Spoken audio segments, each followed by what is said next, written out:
May 2nd, 2025. My name is Camden Bucey. I'm in Libertyville, Illinois, and we are live on YouTube for our Friday live stream here at Reformed Forum. It's been a couple weeks. April 11th was the last one that we hosted, but I've been traveling, and now I'm finally back in the studio for a Friday afternoon and happy to be here. I've got a cast of characters with me today. Very happy to have a somewhat of a Reform Forum live stream takeover by three-fifths, 60% of the Larger for Life podcast. And let me introduce to you who we've got with us. We've got, at least on my screen, I'll go clockwise. So we have Derrick Brite at First Pres in Aliceville, Alabama. Welcome, Derrick. It's good to see you. Yeah, glad to be on. Thanks for having me. You bet, man. And we also have Matt Adams, who is at First PCA in Dillon, South Carolina. It's good to see you as well, Matt. Good to see you again, Camden, and it's always a pleasure to be with Derrick and Spinnenweber. And that's the third person we have. Of course, Stephen Spinnenweber, fresh off his live stream on Presbycast last night. And I just finished listening to that today. Stephen Spinnenweber, pastor of Westminster PCA in Jacksonville, Florida. Welcome back, Stephen. It's good to see you as well. Thank you. I'm happy to have leveled up in the podcasting world and being with you today. So yes, you guys are always show this fake deference towards what we do over here at Reform Forum. We thank you for that. We pretty much, I guess, if you just stick around long enough, people think you're important or something like that. But I'm glad that we're here. We don't do that much live stuff, and we know that at least Presbycast does, and we're appreciative also of your guys' work. We are missing some of your other compatriots, and one of them at least. Sean Morris just graduated today. Steven, did you get to watch that? Maybe you could let people know what happened and how the viewing experience was over at Puritan. well, the sea was angry that day, my friends. It was a great experience. So I actually joined a little bit later. Had to scroll up into the group chat and find the link, but it was really cool to see our good friend and buddy Sean Morris, who's now a doctor. So every time we record, it will be a doctor's appointment. But he did his PhD on John Knox, who I think when we hear in the 21st century the word pastoral, John Knox, with his trumpet blasting, is not the first church historical figure that comes to mind. So to hear him field questions from seasoned experts in the field on why John Knox was a good pastor and how he demonstrated that in his private correspondences and how he ministered uh, chronologically from the beginning of his ministry and sort of culminating in the founding of the Church of Scotland. I, as sort of an aspiring uh, academic one day, I'm not quite like Matt or Derrick, I'm not that far down the road, but it was really cool to see the process unfold and to see Sean do so well. So we're really happy for him. Yeah, that's good. So it's fun to have you guys with me today. We're actually following up with just having a good time. From the very first time, was able to attend the Twin Lakes Fellowship last week. Was it last week? Seems like it was longer ago.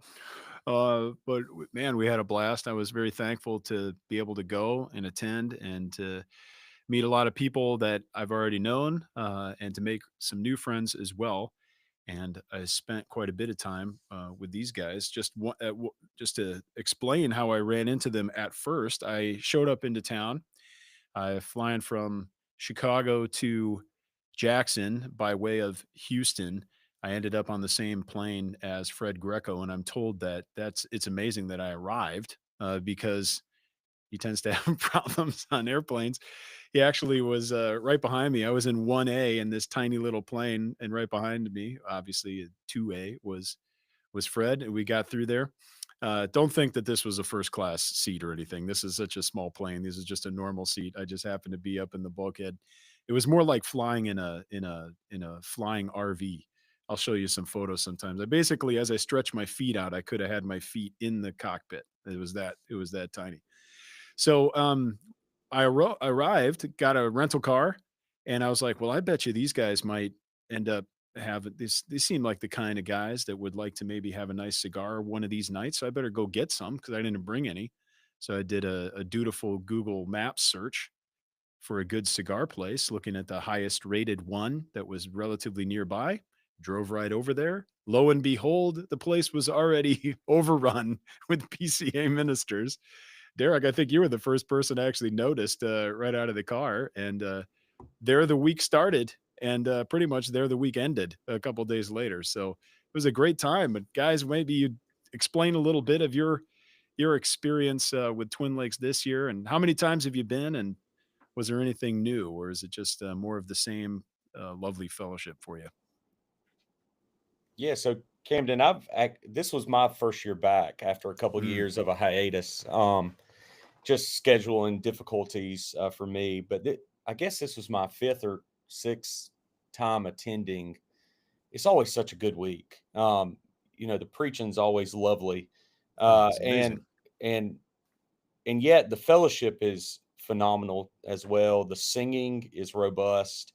That's one of my favorite things about Twin Lakes is just hearing 100, men singing at the top of their lungs in Hmm. parts Hmm. is quite the experience. I was telling a ruling elder who usually attends with me, the piano player just gave up at some point during some of the hymns.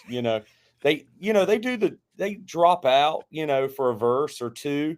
But there was a couple of nights that he just quit playing, which was great. I love hearing a cappella singing. And so, yeah, it was delightful. John Curry did sermons on an awakened ministry, a play on the need for revival and how that comes through the preaching of the word by the power of the Spirit. And then David Irving, the newly appointed president of RTS Jackson, preached as well, and he did Hmm. outstanding too. So That was great. we were fed well by the word with those two Mhm. men. So I thought the whole thing was great. I thought John is an old professor and friend of mine. Very thankful for him. But just to clarify, it wasn't an awakening ministry, well, that's just right? the Dylan accent. No, Yeah. you didn't say that. I wasn't insinuating that. I'm just explaining to all the people because Yeah, no, it's not a woke. It's awake. But you just have fair to. enough.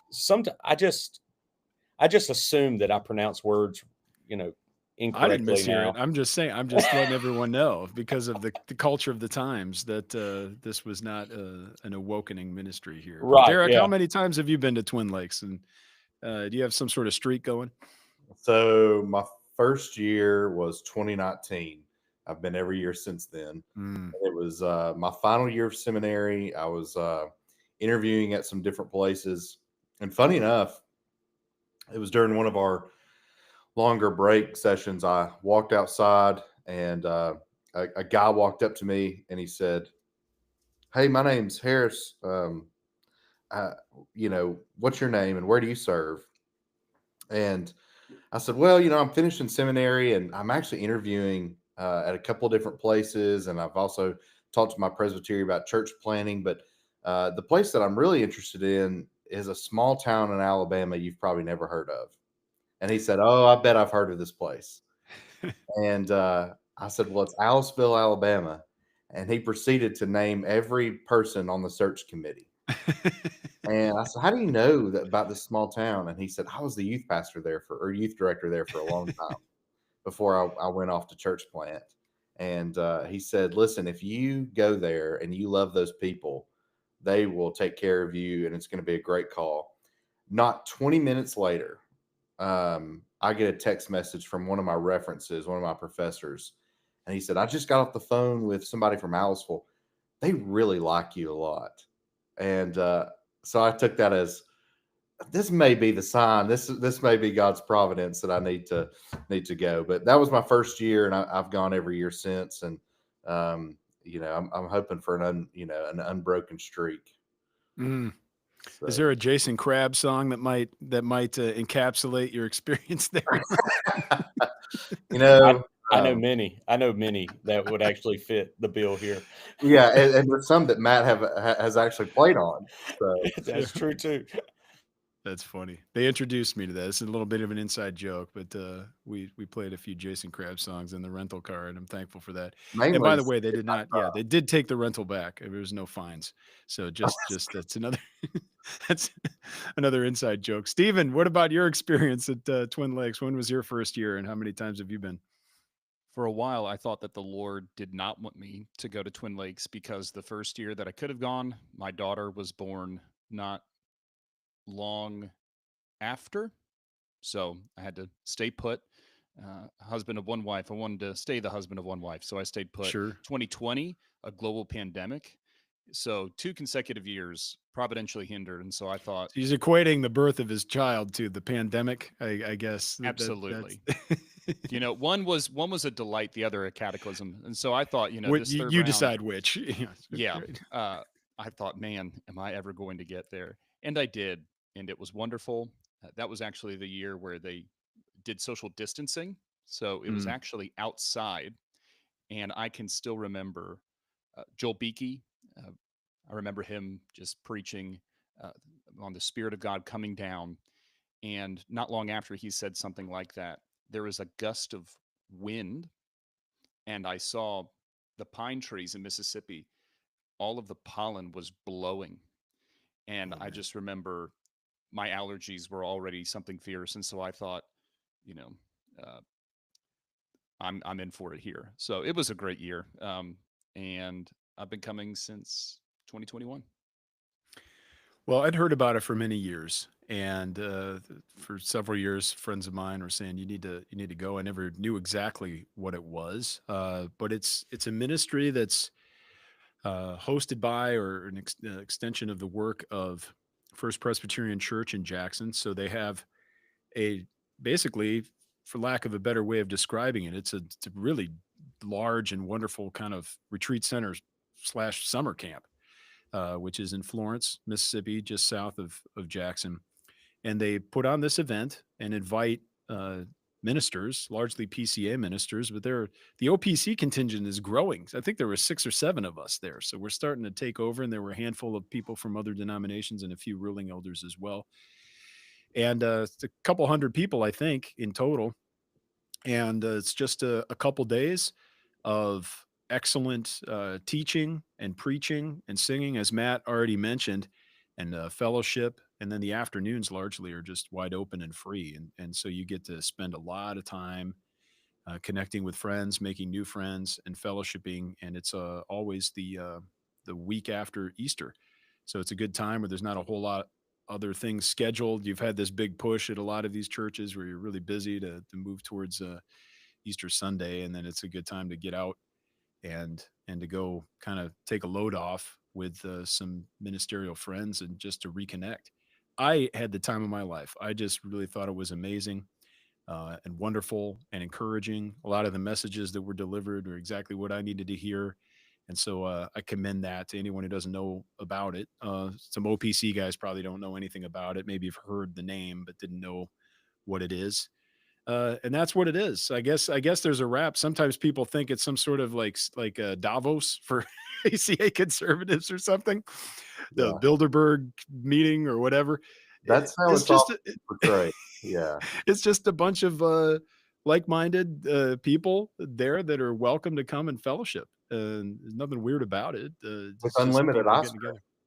Yeah, with unlimited ice cream. Yes, I mean, they just keep filling the cooler up. I mean, who doesn't it like was that? great. It was great. Yeah, I hope to come back if I'm invited again. Very thankful to be there, and the ecumenical fellowship was great. So, Well, the uh, best thing is I think as great as the teaching is, and as great as the singing, and that's part of what they try to do is model Reformed worship for everyone in a healthy way. mhm, But you get during the day, you get 4 hours of free time, and that's mhm, built in so that you can connect with guys and mhm. relax. And a lot of great stuff has always been, at least for me, a lot of great stuff has happened during those free times. Oh yeah, I appreciate that a lot. Sometimes we go to these different events and they're overprogrammed, and a lot of the value is just being able to connect with people and to talk. And so having extra space in the event is really helpful. That's amazing.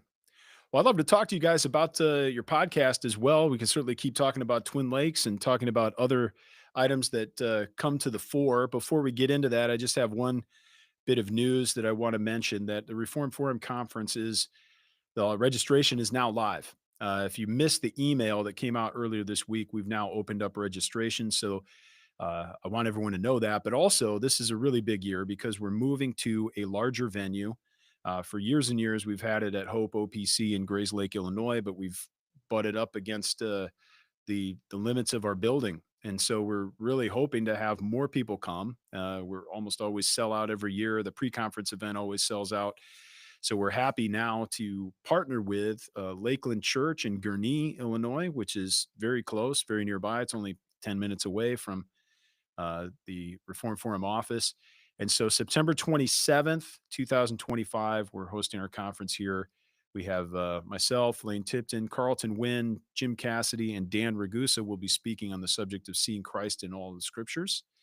And then this is a follow-up to last year's conference, and then it's a precursor to next year where we hope to possibly get into the unity of the covenants. So if you're interested in all that, you're going to want to come. We'd love to have people here. There's going to be an amazing pre-conference event that Friday night, September 26th, at a really awesome Italian restaurant nearby that has a whole basement, a speakeasy set up in the basement that they host jazz events and all this stuff. We got the whole basement reserved. So you can get a ticket to that event as well. It's a separate ticket, very affordable though. And we're going to be providing hors d'oeuvres, and you can, of course, order your own dinner or drinks if you want down there. That's a Friday night. And then Saturday, all day at Lakeland Church, we're going to have our annual conference. So check that out at reformedforum.org/conference for more information. Register now. If you have any questions, send us an email or tweet us, and we'll get back to you as soon as possible. We're also looking for a lot of sponsors. So if anyone is interested in having an exhibit table, we're working right now with some groups. So won't spill the beans, but we're trying to get a big bookstore in. So we're really trying to amp up, moving from the small time 100 so people to trying to double our sponsors and exhibitors to make it more of a kind of an interesting kind of an expo event, and also to have a bookstore. Everyone loves a good bookstore, guys. So hopefully we'll be able to host someone to do that, and maybe we'll see some of you there as well. All right, let's talk about Larger for Life. Some of our listeners, I hope, already subscribe and already know about what you brothers are doing. You know, I'm a listener as well. Very thankful for all of your contributions, and love working through the Larger Catechism. I think it's tremendous, and it's probably my favorite of the three forms we have in the Westminster Standards. But brothers, I wonder if one of you might take the reins and talk a little bit about how you got started and introduce people to the format, unless you Yeah. don't want to share that. Well, Camden, my spirit was so uplifted and then crushed because I thought you were going to say this is my favorite podcast. And then you're like, no, it's my favorite three forms of unity. And I was like, oh, no. No, so a couple of us who serve on the Gospel Reformation Network General Council, we were in Charleston, South Carolina for a council meeting a number of years ago now. And Stephen and myself and Sean Morris, we were talking about the possibility of doing a podcast together. And Stephen actually did a podcast on the shorter catechism years ago. And so we were bouncing back and forth some ideas. And I think it was Spin who said, I've always wanted to do one on the larger catechism, and we'll call it Larger for Life. Not larger than life, like the Backstreet Boys song, but larger for life. And so we recruited Derrick, and Nick Bullock came on with us, and we just moved through the larger catechism. We started at 1, maybe pretty slowly. We've picked up the pace a little bit, fellas. But we're over a year in, and we just recorded part 2 of the 4th commandment. So we just released last Monday part 1 on the 4th commandment, and we just recorded part 2, and we'll do a part 3 just because the Catechism gives such a lengthy commentary on what it means to honor the Sabbath day. And so we're just working straight through the catechisms, a question or two at the time, and moving right along. So, we handled Doctrine of God early. We're in the Ten Commandments now. Of course, we'll move into the commentary on the Lord's Prayer, and it's been delightful. Now, guys like Derrick have never read the Larger Catechism, so it's been really a learning experience for him. But it's been really good. One of the things that I have found fascinating about recording the Larger Catechism is that the Larger Catechism is often so neglected within our Reformed circles. We have children's catechism classes. A lot of seminaries require, like the seminary I attended, require us to memorize the shorter catechism in our seminary education. But we don't really do anything with the Larger Catechism. We just kind of say it's there. We might reference it in a sermon or a lecture or something of the sort. But the Larger Catechism really gives some invaluable commentary, not only on what we believe, but how I'm just always amazed with how practical it is. And it just gives us so much practical understanding. You might even argue a Christian ethic, how Christians ought to live in light of who God is, what he has done for us in Christ, and what he has commanded of us according to the law and called us unto in Christian living. It's just, I think it's an invaluable resource for Christian discipleship. Do you use the Larger in any specific or maybe unique ways at your church, Matt? We actually do. So this podcast kind of spurred me on to start using the Larger Catechism. We have a little bit of a teaching time right before our midweek prayer meeting. And I have, for the past, I guess, since we started the podcast, I started with the Lord's Prayer. Then we moved into the Ten Commandments, and now we're actually doing Doctrine of God, starting at question 7, and we're 13 weeks in, and I haven't made it out of question 7 yet. So we got a long way to go. But of course, question 7 is what is God? And so there's a lot there to dig into. So it's been really fun. The pastor before me taught through the shorter catechism during prayer meeting, and so people are like, we've already heard all this stuff, and I'm like, no, you haven't, because who's ready for the exposition and the commentary of "Thou shalt not kill"? What is required and forbidden, and Voss's commentary so helpful on that to kind of just dig into everything the catechism's saying. So that's how we've been using the Larger Catechism, and of course we use it for affirmations of faith too during worship services. Yeah, praise the Lord. That's great. Derrick or Stephen, do either of you use the Larger presently in your churches, or have you in the past? Obviously, we confess it, and it's in the background of our doctrinal standards. But I'm wondering if you work it in either in sermons or Sunday schools or in catechesis. Stephen, I'll default to you. Well, You're the published author. I must actually, you must increase. I must decrease. That's the other big news. I've failed as a host to acknowledge that Stephen is just off a Presbycast with his book "Loving the Law." So we've got him scheduled. He'll be on Christ the Center soon. So take a look there. But with that being said, Stephen, take it away. Yeah, in our church, we use the catechism in instruction. So we actually take our high school students through the Westminster Confession of Faith. But of course, I will avail myself of the opportunity and flex my privilege as the teacher to bring in the Larger Catechism at points. Whenever I'm teaching Christology, I think that arguably the best questions in all the Larger Catechism are about the hypostatic union. Why did Christ need to be man? Why did he need to be God? And why did he need to be God and man in one person? And for a lot of people, the Larger Catechism asks questions that people don't know that they should be asking. But once they realize, wow, this opens up a whole universe of questions that I didn't even consider before, it does such a good job answering them. So I think the advantage of the shorter catechism is its brevity, but with the larger catechism, it can afford, because it's larger, to ask some questions that the shorter catechism doesn't really have an opportunity, you might say, to get around to. So yeah, we use the larger catechism here. We are larger catechism appreciators at Westminster. That's good. That's good.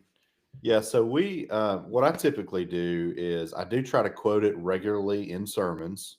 I always feel that the larger catechism gives such helpful Hmm. application, because sometimes text or doctrines can be hard to apply. And you go to the larger catechism and they have something that you can pull out of there. So I regularly try to use it in sermons, but the biggest use I have is on Wednesday nights, and also our Sunday night evening service, but especially our Wednesday night prayer meeting. Before we have a prayer meeting, I usually teach for 20 to 30 minutes, and I've taught through large sections of the larger catechism. Most recently, I taught through the larger catechism's teaching on the Ten Commandments, because that's actually my favorite section. Yeah, it's rich. I'm regularly turning to that, but I'm also, I think every time I read it, I walk away convicted of my own sin. But also, Hmm. beautiful thing about the larger catechism is it also points you to Christ and has some great expositions on T. the David gospel. Gordon told me he reads that devotionally fairly regularly, and I Nothing could about see that is surprising. yeah, well, I could see how beneficial that was, because I mean, Yeah. it's a wonderful section. Yeah. Why Johnny can't make it through the larger, no. But yeah, so that's how we've tried to do it. And I honestly, my people, I think they've enjoyed, at least on Wednesday nights, I think they've enjoyed the teaching through the larger catechism as they have anything else. It's just so Mm. rich. So I'm a big fan, and it's amazing because really what I do is every week I teach through whatever we did on the podcast, because I've never read it before, and I think now that I've read it on the podcast, I can just turn around and teach it. Right? Isn't that how that works? You're equipped. Who was it that said that he knew about as much about the Westminster Confession as a hamster does about ping pong? Was that Billy Sunday? Somebody who should have read, should have read the book, didn't get around to reading it, and no, Derrick's quite adept. I our For those that listen to us, there's a lot of humor and a lot of ribbing that we do, and Sure. that's by design. And I think because creeds and confessions that were made hundreds of years ago, they feel very remote. They feel, perhaps to a lot of people, very outdated. And uh, how is this going to be practically useful for me now? And not that humor and not that banter uh, does that, but what it at least does is that, hey, um, these are not cold, dry truths. These are things that you can converse around. So we're trying to model a godly conversation, and how maybe in your small group, or maybe in a men's group, like we have a coffee with Calvin men's group that meets, and the way that the podcast goes, that's kind of the way that our men's group goes. So when you're discussing theology, it doesn't need to be overwhelmingly formal. It should be reverent, no doubt. Hmm. But that's why, I like Matt and Derrick. They, in addition to being really good at taking big theological concepts and bringing them down to a practical level for people that haven't considered them before, um, they do it with, a spirit of levity and joy. So that's part of the ethos, I guess you could say, too. And we're You know, just Yeah. friends. some people don't like. I've gotten many comments. It's 50-50. Some people really like that we joke around to begin with, and some people really hate that. And they've told me, even at Twin Lakes, somebody came up to me and they said, "Hey man, I just wanted to tell you I love the podcast, and I'm actually teaching the women's group at our church through the Larger Catechism, and we listen to your podcast. And actually, there's a women's group at my church that listens to it, led by my wife." And the guy said, "But I do skip ahead about 10 minutes of every episode." And I understand that. We do like to bring in humor, and sometimes it's maybe too much. But if you want the dry, autistic reform discussions, you can go somewhere else. not Reformed Forum. Reformed Forum, humor. That was not. I didn't want anybody to think, did he just talk about? I am not talking about Reformed Forum. You do. A lot of our conversations have been like that. But yeah, I used to get these. We haven't had them in a while, but I also don't check the email account often. Someone else does that now. But for years, we would always get similar complaints. And people are like, why don't you just get on with the topic and this, that, and the other? And then I started putting chapter markers in the episode. So it always marks the introduction, then it marks each section. So then every time I started to get those complaints, I said, look at the chapter markers, skip to where you want to skip. Some people love the intro stuff, some people hate it. It's there. You could skip it. No big deal. So it's like, problem solved. And there you go. Shouldn't be that much of a problem. Well, and Who studying. wants to just listen to some lecture though? You could, that's not pull fun. up. There's every seminary has an app now. You can, download and listen to dry lectures with no humor. Like, we're here to, we love Reformed theology, but we also love to joke around, and Right. it's proof of our strong friendships because all of our jokes are making fun of each other. So it's it's healthy. Tell me about, we've received some comments or questions in the live chat there, and some of them have already been answered in the chat, but for the sake of those who aren't watching that or somebody who's listening later, what are some of your favorite commentaries on the Larger Catechism? Are there any go-to resources that you like to use or like to share with others? J.G. Voss is the one that we all use. And I mean, sometimes I will use Chad Van Dixhoorn's commentary on the Westminster Confession of Faith because there's considerable overlap. So when you're talking about incomprehensibility or you're talking about immutability, that's spoken of in more than one place in the Westminster Standards. So I sometimes pull from commentaries either on the shorter or Confession of Faith and incorporate those at appropriate places. But to my knowledge, there's not another book on my shelf, a commentary dedicated to the Larger Catechism itself, other than Voss's. Joseph Morecraft did a 4 or 5 volume, I think it's 5, exposition of the Larger Catechism. It's something like 5,000 pages. I have quibbles with some of the things that he writes, but one of the things I really enjoy about his exposition on the Larger Catechism is the Puritan quotes, and even some more modern day pastors for his time, some of their quotes regarding the doctrines that we're discussing. And so it's been really helpful to find secondary sources to consider maybe a fuller explanation or fuller commentary, or to help just draw in some different guys other than Voss in our conversations. And so Morecraft does a pretty lengthy exposition on the Larger Catechism. He calls it authentic Christianity. One of the things that I've started using recently, mainly because we're going through the section on the 10 Commandments, and it started out as a little bit of a joke on the podcast that I wasn't quite prepared for, was somebody said, what does William Perkins have to say about this? And they were asking me because that's my, kind of my guy, I guess you could say. And I pulled up volume 6 of the RHB editions, if anybody has that. And he actually has a section on the 10 Commandments. And of course, he taught some of the Westminster Divines. He was an influential figure on many of them. But here lately, I've been using a tremendous amount of what he has to say on the 10 Commandments just for the section that we're in. I feel that he has some very good insights, and also has caused me to think about certain aspects of the law, or applications of the law that I would not have otherwise thought about. Even recently, as we were going through the Lord's Day, he had some things to say that I went home and I told my wife, I said, we might need to evaluate. I mean, we're pretty good Sabbatarians, and he has some things here that it's got me, really, I guess, revealing my own some areas of disobedience in my life. So Voss is what we all use, and then we all pulls from different sources. So for me, Perkins is the guy. Hmm.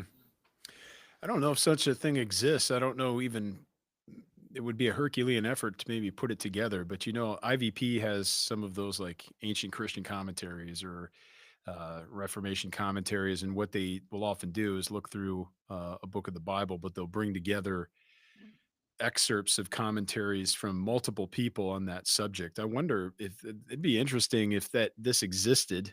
Maybe an AI could do this for us one day, where it was a commentary on the Larger Catechism, but from all the divines and maybe second generation guys, where it just looked at all of their works on that subject, whether or not they were citing or interacting directly with the Larger Catechism or the Shorter Catechism or the Confession, but just having their segments of things all in one place would be really that'd be a really interesting resource, and would take a human at least a lifetime to put together, I think.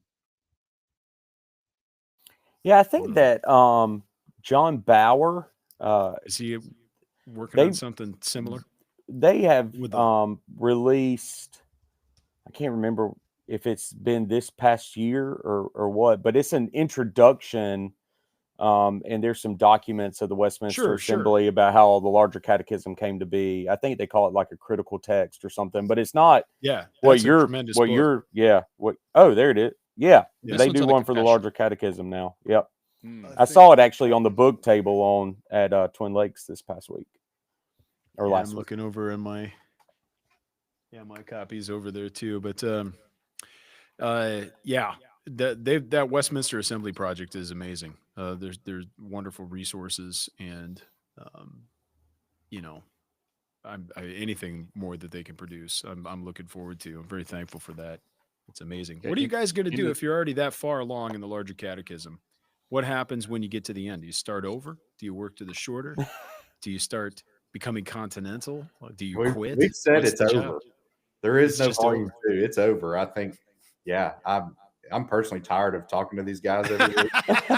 So we finish and it's over. I may even skip the last episode and celebrate. It's like Seinfeld. You're just going to quit while you're on top. Some We're people might just- debate whether they were on top, but That's I was right. planning to be like a Presbyterian Mick Jagger and just sing, and keep potting until I die. No, like no, well I'm into ready, my I'm Start 90s. ready cooking. for one of us is going to lick the poisonous stamps like in Seinfeld and get killed off. And I mean, that's, Is it going to be like one of those sad '80s bands where they had a few hits and they just keep going, but guys keep getting fired or quitting or dying, and so basically, like this former 6-person band only has one original member.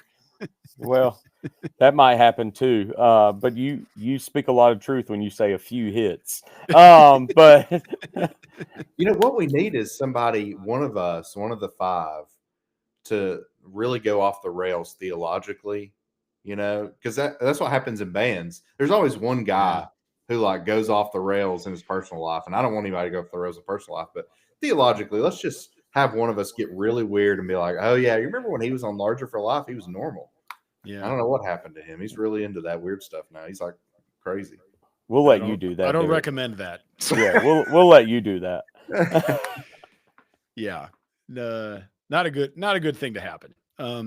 So anyway, it's important to focus on these things, and I love the catechism. I love the larger and the shorter. I'm glad you guys are working through this, and it's helpful to read this. It's not something you just learn once and then rest on your laurels.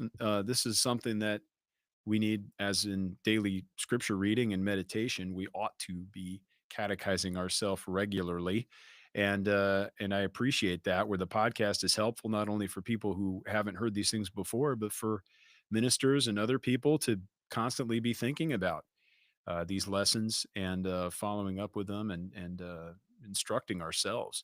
So the podcast is a wonderful way to do that, because you can do it while you're driving, doing other things, listening. So I commend you guys with this, and I hope that even if you finish the larger and it's over, that somehow the spirit of your program might live on in another form, maybe with another topic. But one of those days will come, I suppose.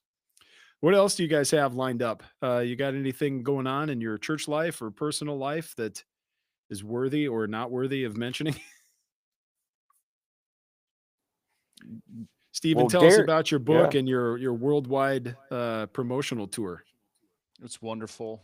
I have traveled yesterday, from my front door to the front door here of the church is exactly 1 mile. So, the book tour has been extensive. I've put a lot of mile on my Ford Fiesta.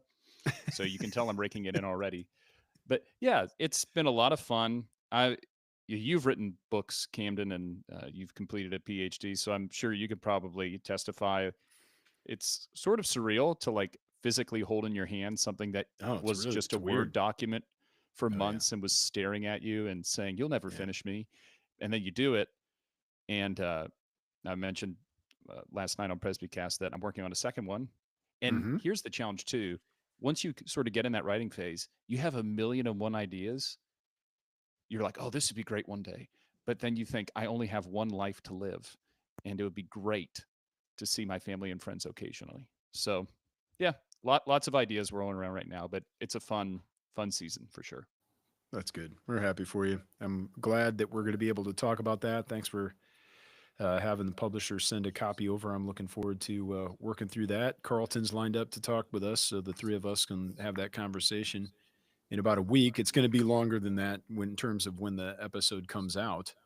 But Derrick and Matt, you guys are also working on lots of things. What do you have up your sleeve, either writing wise, preaching wise, or just personal? Well, I'll let Derrick go because he's the PhD candidate here, and then I'll follow him. Oh man, come on now. That false humility. So I'm working on a PhD at Puritan Seminary and Yeah, man. looking at issues surrounding the divine will and the covenant of redemption. And I'm leaning heavily on William Perkins, so it's Mm-hmm. not a full Perkins PhD, but he has really good stuff on the divine will, and he's my favorite theologian. So he's heavily featured. But and I do have some other projects I'm working on. Uh, I think I can say this. Yeah, I think I can. It was said on Twitter, but there's there's going to be a new edition of Edward Lee's works Oh. that's come out. I believe it's JV Fesco is the general editor for that, and I'm helping along with some other guys edit some of the volumes. And there's some translators working, and I'm hoping I'm at least have agreed to edit and do maybe some footnotes and things like that. And then the big thing for me was last year, I edited the Festschrift for Harry Reeder, A Pastor's Heart. It came out through Christian Yes. Focus. So Ike Reeder and I worked on that together. Ike obviously is Harry's son. And that's still, it was sad. I was actually at a bookstore the other day and I didn't have a copy of that book. And I thought, I kind of want a copy of my own book, not to read it, but just maybe to have and say, I did this, it show somebody, but I had to pay full price for my own book. I don't know how I feel about that, but that was a major accomplishment and really an honor to work on because Harry meant a lot to a lot of us. So Yeah, of course. yeah. No, thanks for that, Derrick. Yeah, we appreciate your service there. It's an important thing to do. I'm glad you could put that volume together with Ike. It's good to see Ike at Twin Lakes as well. There's good news coming. I mentioned with my episode I recorded this morning with Harrison Perkins, some interesting and useful stuff that's coming out of Birmingham Theological Seminary. But Matt, before we might talk about some of that stuff, what do you have going on? So yeah, Camden, thanks for asking. Writing a doctoral project for RTS Charlotte. I'm finishing up my DMin, and that is on how to transition a session from kind of the board of directors, CEO mentality to a shepherding mentality. One of the things that we were discussing with the DMin committee is there's a lot of books on shepherding models of eldership. But they almost assume that you're starting from scratch, that you have something of a clean slate. And so the unique aspect of my project will be taking a session and transitioning them to a shepherding model away from kind of this idea of we're micromanaging the deacons and the pastor is the shepherd. And kind of to think about Harry Reeder a little bit, I remember Harry talking with me years ago when I first entered into gospel ministry and was ordained. He said, the problem with a lot of PCA churches is the pastor is the shepherd, the elders micromanage the deacons, and the deacons are scared to do anything. And he said, and then people wonder why their ministers' sermons aren't very good because they can't give their time to the study of God's word and to prayer. And that's always stuck with me. And so that's what brought this along after consulting the committee. I just wrapped up a manuscript that's at the publishers right now, also Christian focus on biblical masculinity. We know that's a little bit of a hot topic right now.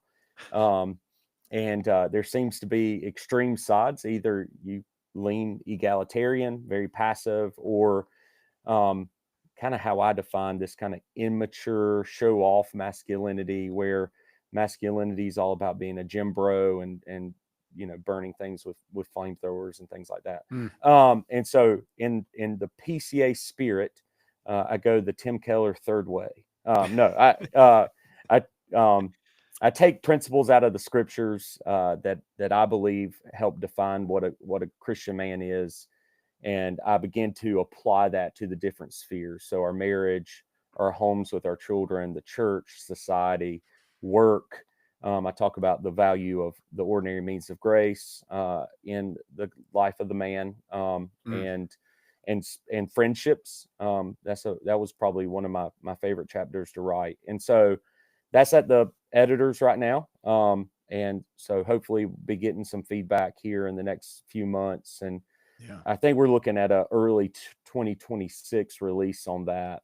Yeah. Also working on the very beginnings of a book on the Reformed understanding of the doctrine of assurance and grace. And so I'm a little bit, moving from very practical to a little bit more theological, but that's been really fun to get diving into already. So looking forward to that. Man. If I could jump in real quick, one more thing. I meant to mention this a minute ago is we just announced, we had a big announcement that the prison ministry that Birmingham Theological Seminary is involved with, we've already been longtime partners with Ligonier Ministries, but now Reformation Bible College is coming to Bibb County Correctional Facility, and so we're really excited about that. And now men will have an opportunity. They start out with, the way it works is they start out with Unbound 216, which is a ministry that is really what Harry Reeder would call full contact discipleship. And then so they are evangelized, and then they come into the faith and they're taught the basics of the faith, Christian living, faithfulness. And those classes are taught by inmates who've already graduated the program. And then they have an opportunity after that to take classes and get a certificate through Ligonier Academy if they want to go further into doctrine. That's also taught by inmates, and that was special when they started doing that a year or two ago. Listening to a lifer teach about the hypostatic union was pretty special. But now they have an opportunity to get a full 4-year degree under with Reformation Bible College, and then that can lead them, if they so choose, into getting a master's degree or even a DMin after their master's degree from Birmingham Theological Seminary there in the prison. And so that was just announced by Ligonier, and I know a lot of people got an email about that, but I'm very excited about that. I've been teaching some of the seminary classes. I'm not the only professor there in the prison, and now to have Reformation Bible College and us partner together, that's a huge opportunity for those men behind the bars, and it's pretty special what we're seeing there. Absolutely. No, thanks for sharing that. I'm excited to hear that from Birmingham Theological Seminary, from Ligonier as well. That's really amazing. Prison ministry is so important. Speaking of Ligonier, I'm going to be at Ligonier next week. I guess there's an open house there I signed up for in advance of the GRN conference, which I plan to attend, which is strange. I asked Mel Duncan, "What should I come to the GRN conference? give me the pitch. He gave me a pitch, and I was like, all right, I'm convinced I'll come. So are any of you three going to be down in Orlando or thereabouts next week? Yeah. Okay. All of you or one of you? Two of you? I think Okay. just spin. Yeah. Just Yep. spin. Yeah. It's So only 2 hours away from me, so I'm gonna do a day trip and stay with a friend overnight. And I actually, in true Presbyterian fashion, have to get in the car, dark early the next morning to get to Presbytery, about an hour north of where I am now in Jacksonville. So I will spend a mhm. lot of time in the car and a lot of time imbibing Presbyterianism and the virtues of ruling elders. I It's didn't know going to be you a very went to Presby day. Presbyterian. I'm impressed. I I go occasionally. Is this You your? know, I thought this was your first Presbyterian meeting since being ordained. what do you call a Presbyterian who doesn't go to Presbytery? A Baptist, Wow. right? But thank you. Man. Matt, I want to follow up with your book on masculinity here, but since I've got both of you, Matt and Derrick, and then Stephen obviously can chime in, especially with the mustache. But for the struggling OPC minister who doesn't know what to how to dress like like a good man ought to. One of you said you were going to wear a three-piece today, and I was disappointed I don't see it. And then I was wondering if it was a sleeveless flannel and a pair of overalls and a trucker hat and maybe a beef jerky pocket square. But none of Oh. you lived up to that. But what, in all seriousness, half seriousness, what are some tips that you could give to the average OPC minister on how they can improve their sartorial game? Well, start by either a white or powder blue shirt. Those are the only two that are available unto ministers. Away with the mustards and the oranges and the reds. Okay. No, I have a great story about this, Camden. Go ahead, I was run with it. I was actually this is one of my a little bit of a hobby horse for me. I only wear white or powder blue in the pulpit, and it's just kind of an old school Southern thing, and I actually very rarely even wear powder blue, white only. And so I had a missionary staying with us that we support, and we were talking about this. He's from Tennessee, so I thought that our Southern delight would be about the same. And he goes, "So what color would you never wear in the pulpit?" And I said, "Red."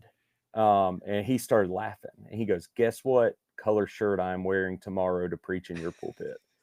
And lo and behold, it wasn't like, like the box set red that you can buy at JCPenney.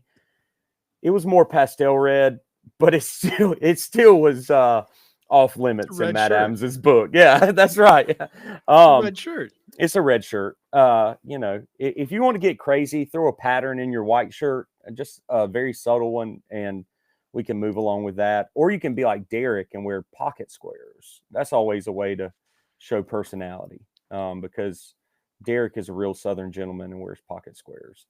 Every Sunday morning, he sends pictures of his pocket squares, and my wife is like, "What is it today?" And That's not a yeah, false statement. He sends his Derrick, do you have a outfit. do you have a go-to fold, or do you typically have do you just stick with it? Do you mix it up? Does it depend on the color? Does it depend on the mood? What are you working here? Yeah, so I do have a go-to fold. It's true. So I actually don't know what the name of this one would be. I was at a men's store, not a department store, but It was Brooks Brothers. Let's just go ahead no, and it put was it not out Brooks there. Brothers. It's not Brooks Brothers. This is a store called Bruce Baird in Chattanooga. Shout out to Bruce Baird, and it's a men's clothier, is how they pronounce it, right? Yeah.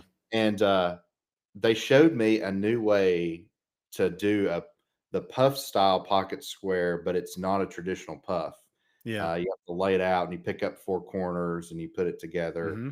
Sure. And I could technically run into the next room, but I'm not going to do that and show you. But that's the way I go. I like to buy pocket squares that are double-sided, because you really get more bang for your buck, 2 for 1. And the rule is, and I know people do this, you do not match your ties with your pocket squares. They're supposed to complement each other, but they cannot be the same pattern. So men, stop doing that. You look foolish. All right.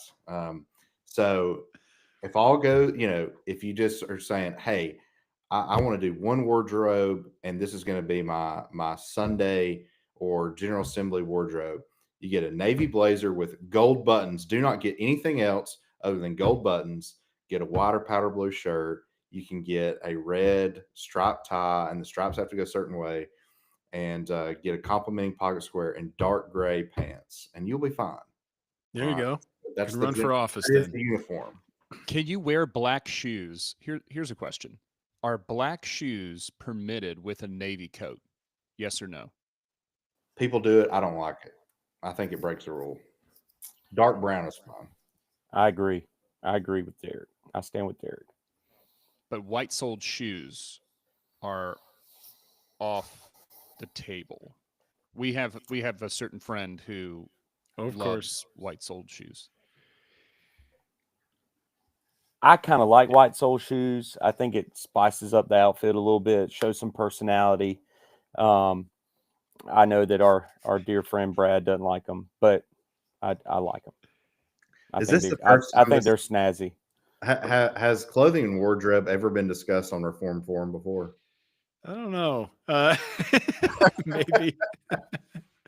It's on there now. I love it. We talk about this stuff. My son, I was chatting with you guys last week, but my middle son especially is very much into this stuff, but he's getting this down. You guys have any hot tips, little tricks? I'll share one, and maybe this will prime the pump for you.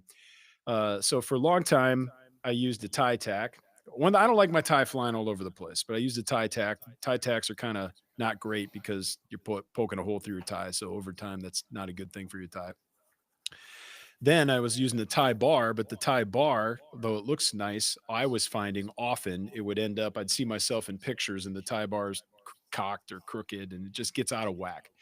And I was trying to think, maybe there should be a better design for a tie bar that stays straight. So maybe that exists. If not, someone should work on that.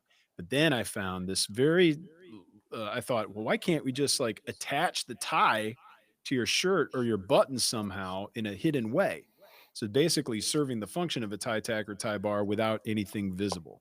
And lo and behold, I found these little plastic tabs on Amazon. They almost look like, those, you ever have any of those paperweights for a Bible? They almost look like a yoke kind of.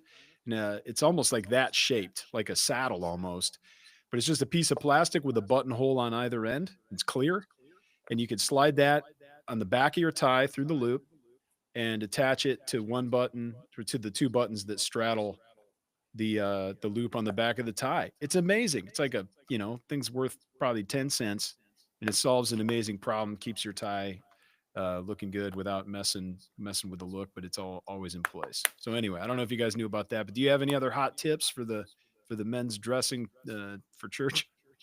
I wear those, Camden. You're on it. Yeah, Good. yeah, because our lapel mics, kind of string through our robes, and so the cord would always, catch my tie and have it all kind of weird ways. And the tie bar just didn't do it. And so I found those on Amazon, and they are game changers. Yeah, they're game changers. It's so simple. That's the beautiful thing about the design. It works well, and it's easy. It's one of those things that I wish I invented and made a bunch of money off of it, because it is simple enough that even my mind could have done that. I just didn't give any thought to it. So my hot take is that you cannot wear button-down collars with bow ties. That is, it is a rule. Actually, it is a real rule in how to dress like a gentleman. I bought my copy at Joseph A. Bank, and it talks about not wearing button-down collars with your bow ties, and so we wear bow ties here in South Carolina a good bit, and it really it really irks me when I see button-down collars with bow ties. So if you're going to go bow tie, you've No got to button have downs. no button-downs, and you always have to have the collar stays in. If you Oh, don't, that's a pet you peeve get of the mine. you get the The they collars start that are flipping flying out. everywhere. Oh, Yeah, you look like Fonzie off of Happy Days, and it's just not a good look. It's not a good look at all. The last thing I'll say on this is a man never needs an excuse to dress nice. sure. And if you're single and you're not dressing nice, that's why you're single. All right. So It's that men, simple. it's that. Look, I'm not the best looking man in the world, but I throw on the right outfit and I look good going out, and I have a beautiful wife. I mean, how did I get her when I look like this? Because I dress nice. It's that pocket square. That doesn't match the tie, but complements it. It cannot match the tie, but complements. Right. Yeah, if it matches the tie, I'm going to say something to you. All right, so last question, maybe, or maybe this will prompt a bunch of other questions. But this is a setup question, so I'm asking this a little bit tongue in cheek. But if you're wearing a Genevan gown, why go to such trouble to dress nice underneath it? Because I have a friend who may be tempted. I wouldn't be surprised if he's wearing shorts and has fake pants like gaiters, just so that he's wearing dress shoes and looks like he's got dress pants. But who knows what's going on under that robe? Uh, why? Why do both? Well, that's why the bow tie is clutch. So I was not born and raised in the South. You can tell by my absence of an accent. But when I did come to South Carolina, and even the children, like you were teaching like the youth, and you've got boys walking around in like full seersucker suits at Easter, and they've got bow ties on, not clip on either. Like they Yeah, tied these legit things. ties, right? And man, the bow tie is fantastic because it doesn't get swallowed by the Geneva gown. It's Mm-hmm. also not so obnoxious because the part two of the Geneva gown, one of the virtues is that, even when Derrick is dressing distractingly awesome, with his Brooks Brothers get up, you pay attention to the preached words. So the That's bow the tie point of is the just gown. enough.